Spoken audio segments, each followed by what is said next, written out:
اللہم صلی علی محمد وعلی محمد وجل فرشان محمد اجمعین۔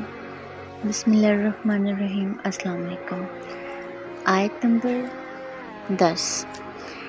اس میں یہ ہے کہ جب ہم بہت زیادہ تکلیف میں ہوتے ہیں، غم میں ہوتے ہیں، اور ہم کانسٹنٹلی جو ہے اس پوائنٹ پہ ہوتے ہیں کہ ہماری دعا قبول کیوں نہیں ہو رہی، ہماری اللہ میاں ہماری دعا قبول کر لیں، ہماری مدد کریں، اس میں ایک مراحل ہوتا ہے کہ آپ اپنا دل جو ہے وہ چھوڑ دیتے ہیں اور آپ کہتے ہیں کہ پتہ نہیں میرے ساتھ ایسے کیوں ہو رہا ہے، اللہ پاک سن نہیں رہے ہیں۔ تو پھر ایک پوائنٹ پہ آپ اپنی طرف سے ہار چکے ہوتے ہو، لیکن وہ پھر ایک پیک پوائنٹ ہوتا ہے کہ جب اللہ پاک کی مدد آتی ہے، اور تو جب کچھ معجزہ ذاتی طور پہ ہوتا ہے یا اس طرح سے ایک دم سے آپ کے ساتھ وہ جو آپ اتنی دیر سے دعاؤں میں یا ویسے اللہ پاک سے مانگ رہے ہیں یا اپنی پرابلمس کے لیے جو بھی آپ کا اپنی دل کی بات ہے، جب ایک دم سے غیبی مدد یا معجزہ کی صورت میں آپ کے سامنے وہ چیز ہوتی ہے تو آپ کا دل دماغ جو ہے پھر اس کو بھلا نہیں سکتا، بھولتے نہیں آپ۔ تو کئی دفعہ ہماری جو تکلیفیں ہوتی ہیں وہ ہماری آزمائشیں ہوتی ہیں، تو جب ہم ان آزمائشوں میں سے نکلیں گے تو خدا کے سامنے سرخرو ہوں گے۔ تو جب یہ سینیریو چل رہا تھا، اوپر نیچے سے دشمن آ رہے تھے، تو وہاں کیا ہو رہا تھا، وہاں لوگ واویلا کر رہے تھے اور ان کی آنکھیں پھٹی کی پھٹی رہ رہی تھیں اور عجیب و غریب حرکات کر رہے تھے، اور ایون وہ کفر تول رہے تھے، کیونکہ وہ اللہ کو جو ہے مطلب اللہ پاک سے جو ہے وہ گلے اور شکوے کر رہے تھے کہ اللہ پاک کدھر ہیں، اب تو یہ ہو گیا، فوجیں آ گئی، ہم نے خندق کھو دیا، یہ وہ، اب کیا ہوگا۔ اور دوسری طرف دشمن ہے، اور دشمن میں جو اتنے بڑے بڑے جو ہیں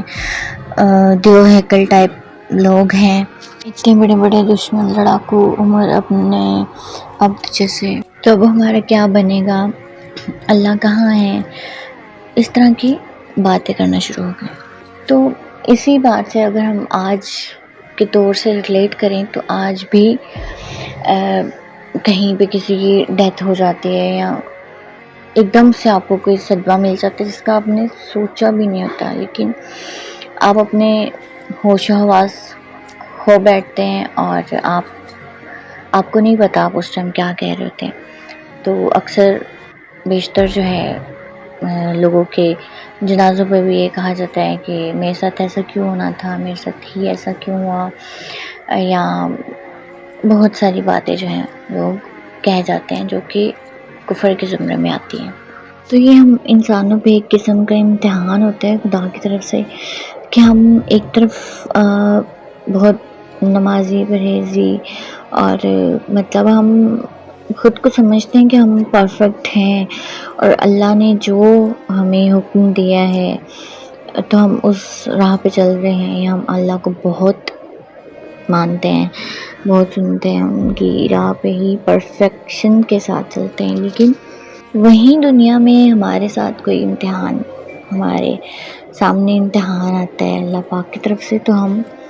کیسے ریئیکٹ کرتے ہیں۔ تو اسی طرح جنگ خندق میں بھی جو ہے مسلمانوں کے امتحان تھے، اور اسی دورانیے میں بہت سارے لوگ جو ہیں وہ فیل ہو گئے تھے کیونکہ وہ اپنے خدا کے خلاف بات کر رہے تھے اور وہ کفر تول رہے تھے۔ جیسے حضرت موسیٰ علیہ السلام جو ہیں وہ اپنے لشکر کو لے کے گئے تھے دریائے نیل کی طرف، تو پیچھے سے جو تھا فرعون کا لشکر آ رہا ہے اور آگے جو ہے وہ پانی ہے، تو وہاں بھی لوگ جو تھے حضرت موسیٰ کو طرح طرح کی باتیں کر رہے تھے۔ حضرت موسیٰ علیہ السلام نے ابھی اپنا عصا جو ہے وہاں پہ نہیں مارا تھا، وہی لوگ پہلے برا بھلا جو ہے وہ کہہ رہے تھے کہ ہم مر گئے، برباد ہو گئے، کوئی مدد نہیں ہے، لیکن پھر اس کے بعد جو ہے راستے ہموار ہو گئے تھے۔ تو تب مسلمانوں کی جو ہے اس جنگ میں اتنی دہشت تھی کہ ان کو اپنی پڑ گئی تھی، اور پھر اس پوائنٹ پہ جو ہے اللہ پاک کی مدد آئی تھی۔ آیت نمبر 11۔ اب یہ آیت جو ہے بیسیکلی جتنی بھی آیات ہیں قرآن پاک میں، ان میں سے کچھ آیات ایسی ہیں جو صرف پرانے زمانے کے لیے، لیکن کچھ آیات ایسی ہیں جو اس زمانے کے لیے بھی ہیں، ہمیں بتاتی ہیں کہ ہم کس طرح سے چیزوں کو فالو کر رہے ہیں، نہیں کر رہے، کہ جیسے اس وقت میں بھی مومن آزمائے گئے، جیسے وہاں پہ خندق کی اسٹریٹجی اپنائی گئی، اور اس وقت کا جو دشمن تھا، جو ایک لڑاکو تھا، عمر ابن عبدبد، کیسے وہ اس کو خندق کو پھیلانگ کے جو ہے وہ اس کو پار کر کے آ گیا تھا۔ تو سب جتنے بھی وہاں پہ مسلمان تھے، مومن تھے، سب میں ایک جو ہے خوف طاری ہو گیا تھا کہ اب تو بس کچھ نہیں ہوگا۔ پھر انہی میں سے کچھ لوگ ایسے تھے جو بالکل ثابت قدم تھے، جن کو پتا تھا کہ نہیں، ہمارے ساتھ اللہ کی جو ہے وہ طاقت ہے، اور اللہ پاک کی جو ہے وہ مدد ہمارے ساتھ ہے، تو کچھ بھی نہیں ہوگا۔ لیکن کچھ لوگ ایسے بھی تھے جو دوسرے لوگوں کو ڈی موٹیویٹ کر رہے تھے کہ اب کیا ہوگا، تو یہ مطلب وہ اندر سے باہر سے ہل کے رہ چکے تھے۔ اب انہی باتوں کو ہم آج کے دور سے اپنی زندگی سے ریلیٹ کریں تو ہمارے ساتھ بھی ایسا ہی ہوتا ہے کہ ہمیں جب اچانک سے کوئی مصیبت میں ہم لوگ پڑ جاتے ہیں، یا کچھ بھی ہمارے ساتھ اسٹریٹجی ہوتی ہے، تو یقیناً ہماری کیفیت بھی جو ہوتی ہے وہ عجیب و غریب ہو جاتی ہے۔ تو وہاں ہم جو ہیں، ہم لوگ اپنے حواس کھو بیٹھتے ہیں، کچھ لوگ بالکل ہی منکر ہو جاتے ہیں کیونکہ وہ کفر والی باتیں کر رہے ہوتے ہیں۔ تو جب ایسے ہم پہ کوئی اس طرح سے مصیبت آ جائے یا کوئی آزمائش ہماری چل رہی ہوتی ہے، تو وہ ایک کڑا جو ہے نا آپ کا وقت ہوتا ہے کہ اس میں ہی آپ کی آزمائش ہوتی ہے، اسی میں پتہ چلتا ہے کہ کون مومن ہے اور کون سچا مومن ہے، اور کون جو ہے وہ بس خالی دعوے کر سکتا ہے۔ تو اللہ پاک سے دعا ہے کہ خدا نہ کرے کہ ہم پہ ایسا وقت آئے کہ ہم جو ہے اس آزمائش پہ پورا نہ اتر سکیں۔ اور جس بندے کے اندر سے روح مضبوط ہے، روحانی طور پہ